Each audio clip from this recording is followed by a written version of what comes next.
Welcome to Pushing Forward with Alycia, a podcast that gives disability a voice. Each week, we will explore topics like confidence, ambition, resilience, and finding success against all odds. We are creating a collective community that believes that all things are possible for all people. Open hearts, clear paths, let's go. Welcome back to Pushing Forward with Alycia. I am Alycia, and welcome to the show. I'm Shane. Hey, Shane. I'm so excited to meet you. I've been seeing you all over my algorithm. It feels like, I don't know, for at least a couple years probably. So I'm so excited to meet you and share your story. I want to start this episode with a question to the community that's listening, which is, what happens when your greatest teacher happens to be your little brother? And the greatest lessons that you learn in life might not come from the schools, but maybe from around the dinner table. We have such an amazing human being. I can tell you're amazing because of all of the work that you do. But Shane is a global ambassador for Best Buddies International. He's a sophomore in college, going after, I believe, a special education major at James Madison University. I see your school pride behind you on that flag. I love it. Shane is a speaker. He advocates from lived experience, growing up alongside his younger brother, Lucas, who has intellectual disabilities. We will talk about all of that. His mission is to make the world more inclusive. Yay. And welcome the IDD community on campuses, love, at work, needed, and an everyday life. Shane, welcome to the podcast. I feel like I'm talking to a celebrity a little bit today. I wish. Thank you very much. It's an honor to be here. On your way to it. It's an honor to meet you. Thank you so much for your time. We have a lot to talk about. So I think maybe we can look back a little bit in the rearview mirror and maybe talk through your realization, like an original moment in your life where you realized that your brotherhood, your friendship with your brother Lucas was shaping your worldview and guiding you through your own path. Is there a memory or is there a moment, or maybe we can even just look back at your relationship together and you paint that beautiful picture for us? Yeah, absolutely. My brother is 13 currently, so it dates back to when I was first growing up. So when I was, I believe in first grade, my brother was 1 and he said his first word to me, which was hi. And at that moment, he slowly stopped talking. And to this day, we have not heard his voice since. So at a really young age, I would say from my shoes, it was really confusing. I was in first grade. I had never heard the word autism. I didn't know what it was. And then the next year goes by and my parents sat me down at the kitchen table. They shared with us that Lucas had been diagnosed with autism. And I think that's really where everything changed for me. Even at such a young age, my mom signed me up to volunteer with Special Olympics. And it was always my brother that was the reason why I got involved in Special Olympics. Now, Best Buddies have been very involved with for a long time as well. But I think what I really realized through all these shared experiences, not only with my brother, was that he came into my life for a reason, and he came into my life so I could meet all these amazing people through these organizations. And the biggest thing that I typically say, obviously I have that shared experience of growing up with a sibling, but really what I'm after now is, if anyone knows what the Best Buddies mission is, I definitely feel that I'm almost living proof of it, not necessarily because of myself, but because of really the undeniable impact that people with IDD have had on my life, which really, in my opinion, proves that they can be incredible friends, employees, leaders, and so much more. A big thing I can't understand currently is the unemployment rate for individuals with IDD. It's sitting about now 84%. And it really bothers me because I believe that these individuals have given me, including my brother, absolutely everything I have in my life today. And for what I'm telling you, I really never wanted to share my story. And I think the more we get into it, you'll be able to see why. It was very personal to me. But these individuals have given me, as I said, everything I have. And it's almost my responsibility to give that love and passion back in any form. And if me sharing my story to whoever wants to hear it, it's going to help with that, then so be it. So that is so beautiful. And before we jump into what Best Buddies is and that whole entire path, I want to just lift up siblings for a minute, to be honest with you. I've had several siblings, one with some type of disability on this show. I have a twin sister. The amount that each sibling brings to the table of their experience and their advocacy that comes from just having a personal relationship and love for somebody with a disability is its own unique experience in itself. But I don't think siblings get enough credit to tell their own story too. And everything that your brother has given to you and this experience, I would almost guarantee the same thing back to him from you. So many gifts from my life have been given to me from my sister advocating and never leaving me behind and creating social opportunities that probably wouldn't have been there otherwise. I was just on stage yesterday and somebody asked me, where would you be without your sister? And I go, I actually don't know. So I just want to give number one, a shout out to all the siblings out there that the way you all lead in this movement is the way that the typical, I'm air quoting, able bodied population still needs to learn more about this, should follow. Civility, love, inclusion, understanding. So I want to give a shout out to you for being the sibling too. This is a camaraderie. And I think we all win when we show up together like that. And I don't know if you want to say anything about the sibling journey from your perspective as well, but I think it's a really important conversation that we don't talk about enough because the disability is always at the forefront. It's always, I'm just here, but you're so important too. So I just want to say that. I appreciate that, and I can't agree more. My biggest blessing that I've been able to experience through all of what has been my journey is been able to really connect with other parents who have children with IDD. That's the main audience that I typically speak to, and that is very rewarding because I do believe that as someone that has a family member, it's really easy to connect with those people, and some of the things that I say really gets them emotional. I had a dad in Washington, D.C. I spoke in last November. He came up to me and he was just very emotional in front of me. And that was the turning point where I said, I never really wanted to share my story. But when he came up to me and was like this, I was like, okay, this is the impact that I want to be able to make on others. I think you brought up an amazing point of people without IDD who don't necessarily understand what we talk about as siblings or parents or people with IDD share. That is my number one goal in this world currently, is to get people to realize the way that we feel. And a really big thing that I push is, I think in my current generation, a lot of things are viewed as cool things to do that really aren't cool.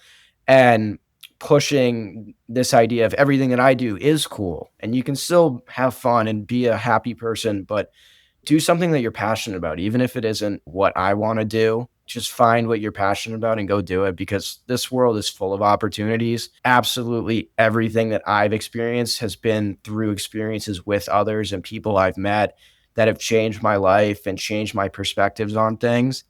And I guess going a little more into my experience as a sibling, my brother has shaped my perspective on so many different things. It's truly crazy to look back on because, again, you said it perfectly. I really don't know who I would be in this current moment of my life if it wasn't for my brother coming in. And that's where I believe that someone or somebody put me on this path for a reason to do exactly what I do. But I guess growing up, my brother was super fun loving. I loved being around him. I have another brother, so I'm the oldest of three boys. So pray for my mom. But my brother Lucas is the youngest, and then my other brother Ben also doesn't have IDD. I'm very close with him as well. So growing up, all three of us were very close. And then I got into high school, COVID hit, and from there everything changed. My brother Lucas got very sick and he just changed as a person. His behaviors became much more aggressive, constant, making him a lot harder to handle both in school and at home. I was definitely going through a really difficult time as someone that had a sibling because I was just seeing him struggle so much. And I believe that no one really understands your siblings as much as you do. And as someone that cares so much about him, it was very frustrating just seeing him struggle like this when I hadn't seen him struggle like this. And eventually it led towards what's called an outside placement for my brother. So he now lives at his school instead of living at home. And that happened about my senior year of high school. So it's still been pretty recent. It's been going on for about a year and a half now. And I think that was really where my perspective started to change on a lot of things. Because when it came time for my family to tell all of our friends and family that, like, yeah, Lucas isn't going to be around as much, this is what's happening, the response that I got from everyone was, I'm so sorry. And the biggest thing that I got out of that is that there's nothing to be sorry about because there's a huge difference between sympathy and empathy. The idea of being able to be sorry for someone versus being able to put yourself in someone else's shoes. And I think that's all I ask from other people is I never want you to be sorry for me. I would not change a single thing about my brother to this day. And I think that's an idea that needs to be completely squashed. We don't need to change anyone. And that my brother is perfect for the way he is, and his disabilities don't impact how valuable, dynamic, and beautiful he is as a human being. And myself, my parents, my other brother Ben are living proof of that. He's had an incredible impact on all of our lives. And I certainly wouldn't be a tenth of the human being I am today if it wasn't for him. So I think in general, that was really the turning point in my perspective on how some people really just don't understand. And you can't be mad at them for it. You got to understand it's something they haven't lived through. But at the same point, I saw it as an opportunity to go share this perspective with others, even people that are very invested in the IDD community. Sharing my own unique experiences, I've seen a very positive impact from it. And here at school, all students here really respect me for what I do and my story. I have this event coming up in October that I think I briefly mentioned to you. One of my best friends at school, he's also a special education major, is a male, which is a very rare thing nowadays, but we're working on it. We're doing an event through Best Buddies to raise money to actually become the first college campus to host a Best Buddies event, which is super exciting. I'm really excited for it. We're working with all of JMU Greek life to do this, so I'm expecting it to be a great turnout. I was the president of my high school Best Buddies chapter. And my biggest thing was I was not satisfied with our chapter and the way that we were doing things. When I got elected president in my sophomore year of high school, I wanted my school to be known for Best Buddies because, in my opinion, that's a pretty great thing to be known for. We were able to accomplish some things, and that's what ended up happening. And when I went to JMU, that was exactly what I envisioned for myself here, was to get JMU to that point as well. And I think we're definitely on the way with that. That's so beautiful. You just said so much. There's so much to unpack there. In no particular order, because you just said a lot of really important things. But number one, I love that when you're in high school, you took a look at the programs and you wanted more. I think for the IDD community specifically, we need for that to be a norm, a typical ask to offer more, to expect more, to create more, better environments, better programming, like all the things. So the fact that's your goal is we want more is really good, number one, because I think that's super important.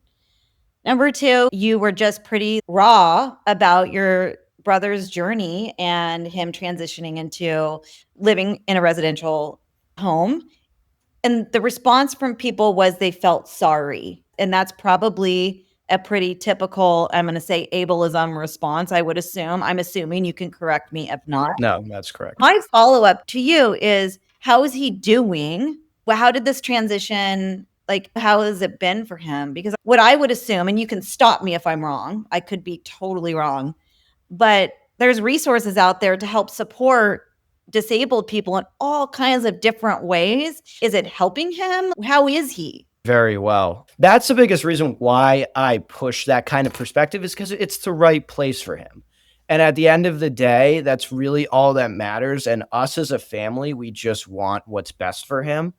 And there was a lot of other things that happened throughout those 4 years I was in high school that is a little too private for me to truly get into.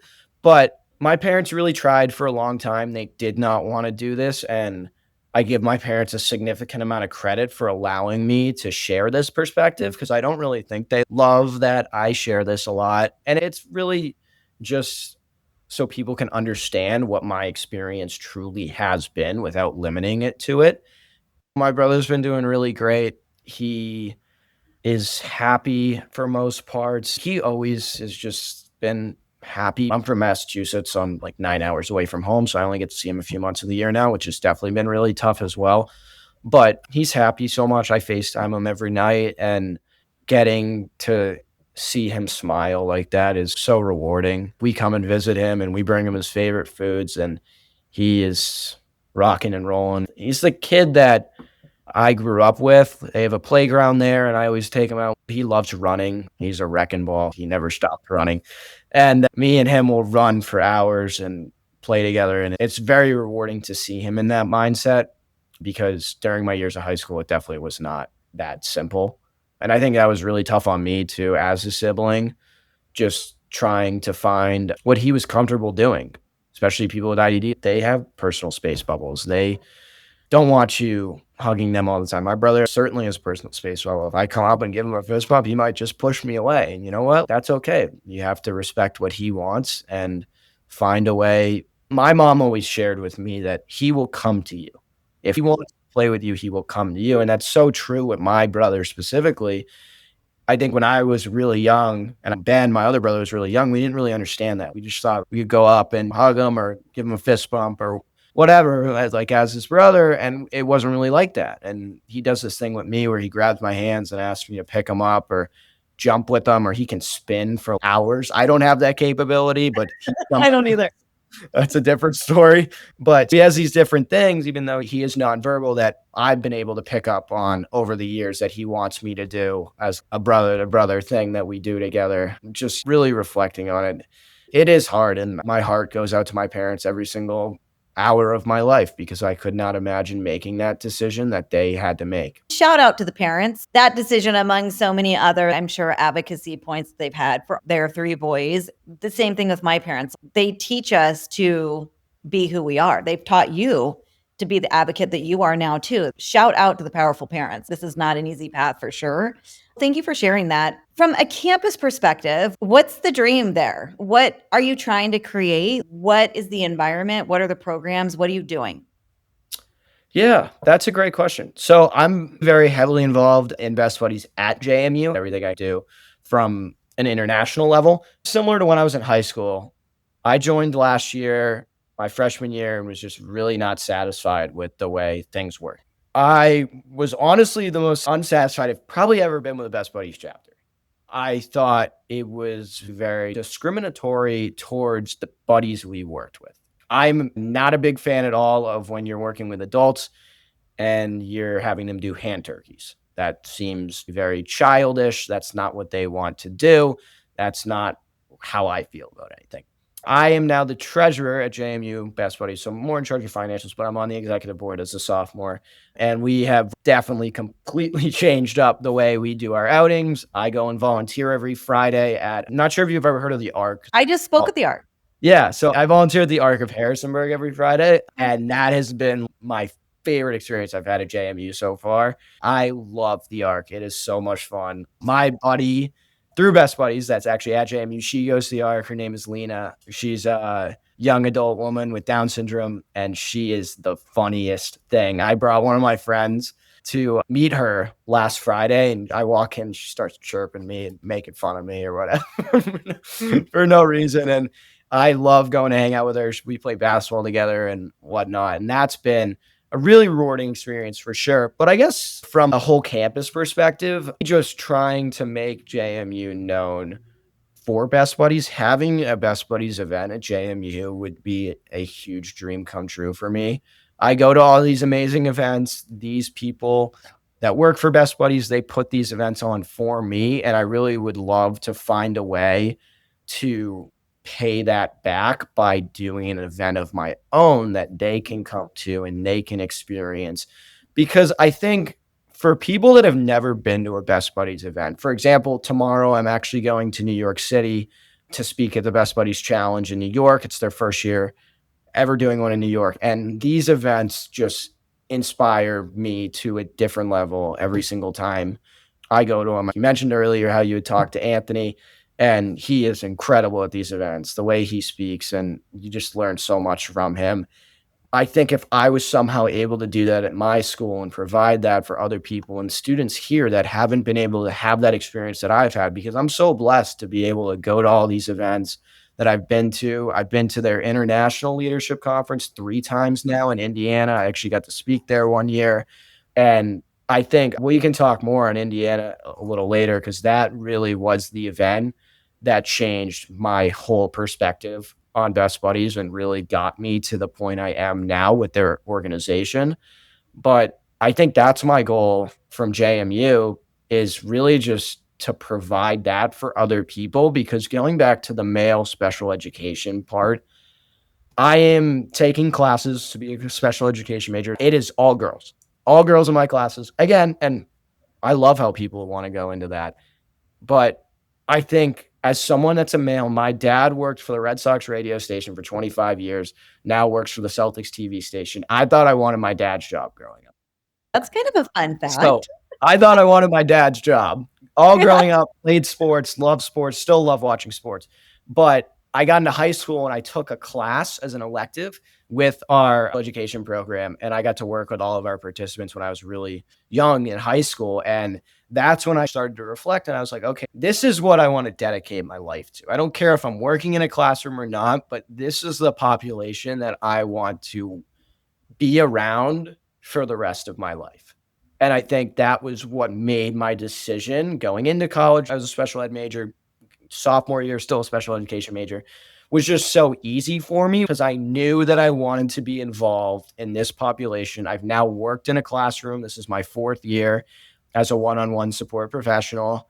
And that has been incredibly rewarding. Waking up every single morning, being excited to go into work, my brother works at a summer camp, love that, but I love my job. It is the greatest thing in the world. I really don't know what I fully want to end up doing yet, but going back to what I was saying about my dad and males, I never thought I wanted to do this. So trying to give that experience to another male here at campus would be incredible too, because you never know how these events, these participants are going to impact your life. And I think if I was able to somehow provide that would be really incredible. I think that'd be groundbreaking. What do you think men need to hear, see, experience to flip the switch or change whatever possible biases? And I don't even know if it's bias, maybe it's just lack of exposure, but the Yeah. statistics of it's mostly girls. What do men need to hear or understand that they maybe don't know? I think it's all about the participants with IDD. That is absolutely from my own perspective what changed it for me. Obviously, my brother, but it's been so much more. I now probably have over 150 to 200 friends that have an intellectual or developmental disability, and they're some of my best friends. My friend here at school that I was talking a little bit about, his best friend from home has Down syndrome.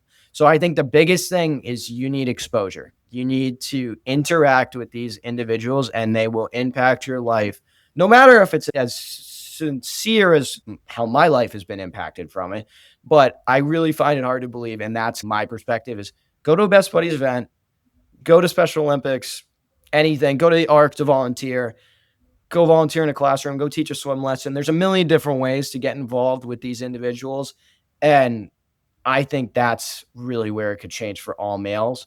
The key word that you just said, I think, too, could be go and interact, Yeah. right? I think that is a big one. Like, actually push yourself out of your comfort zone and go have a conversation and interact and play and engage. And I think that's when things really shift. Yeah.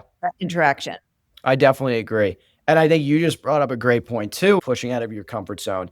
I talked a little bit about Indiana and their international leadership conference. So I was going into my senior year of high school. I was the president of Best Buddies for 1 year already, going into my second year, already was trying to change things. But I got this email and it was the Best Buddies International Leadership Conference. So I talked to my parents. I was like, hey, I think I want to go to this. This seems really cool. I never take a chance on anything. What do you think? And they were like, yeah, sure, let's do it. So I remember driving to Logan Airport, which is in Boston, with my mom. It was like 6 o'clock in the morning. I was getting ready to fly to Indiana for this conference. And she asked me, she was like, are you excited to go? And I'm like, I don't know. I'm going to get on a flight to Indiana and take it from there. I'd never been to Indiana. I didn't know anyone going. There was 2,000 people going. I was nervous. A lot of people still go to these. I remember I got through security. I met 3 or 4 buddies that were going to the event. I was talking to them with these 2 high school students. Great experience. Just waiting for a flight. I got on a flight. This girl who was in college starts talking to me, asking me these questions. And whatever, you put on your headphones, you're getting ready to take off. And I remember I'm thinking to myself, I'm like, this is going to be an amazing weekend. But my biggest thing is that I'm going to step out of my comfort zone. I'm going to go talk to all these people because I know that this is where I belong. This is something that I should be doing. I went on to make so many amazing friendships during that conference. Anthony spoke at that event. I was blown away. He actually spoke a lot about siblings and just so many amazing things, but I made a really great connection with a boy with Down syndrome who now is one of my closest friends through Best Buddies. I talk to him every single day. And he was probably one of the biggest reasons, him and his family, why I'm now in the role that I am in with Best Buddies and people starting to realize what my story was. So then I ended up going back the following summer and spoke on stage at closing ceremonies in front of 2,000 people, which was a wild experience for sure. That was also my first time I'd ever spoke. So it was definitely a cool first experience to have. That event was definitely the groundbreaking change for me and Best Buddies was that event. I technically have to go last year and then this year because of my role, but I would go to that event every single year.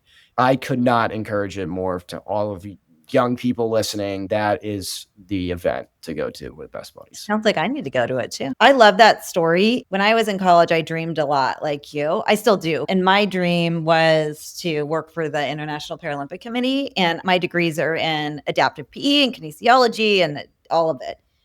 And I went and did that. And I worked for the Paralympic Committee in Europe and I did the whole thing. And I took these risks and these leaps. I was very afraid at the time.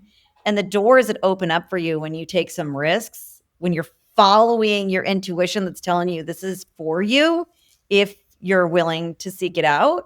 So congratulations on that. I think your future is very bright and very big. This industry for Best Buddies and just in the work, there's a lot of opportunity in disability advocacy, a lot of corporate opportunities, a lot of speaking. What you said is, I don't know where I'll end up. I didn't know where I would end up either. And now I travel around the world for the last 5 years, speaking to the most incredible companies I could have ever dreamed of.